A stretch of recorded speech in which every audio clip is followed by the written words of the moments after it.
দেখছেন Siliguri express.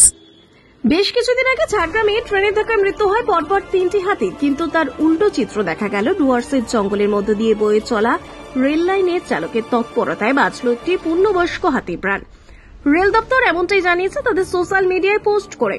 Alipurduar two new Jalpaiguri tourist special town 15778 pillar number 72/2 Nagrakata থেকে চালসা যাওয়ার রাস্তায় চাপড়ামারি জঙ্গল থেকে বেরিয়ে আসে একটি পূর্ণবয়স্ক হাতি রেল লাইনের উপরে দাঁড়িয়ে থাকে।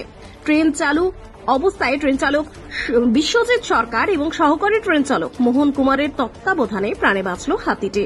প্রায় 15 মিনিটের উপরে দাঁড়িয়েছিল লাইনের ওপর, যতক্ষণ সে হাতিটি লাইনের পাশ থেকে না সরে জঙ্গলে ঢুকছে।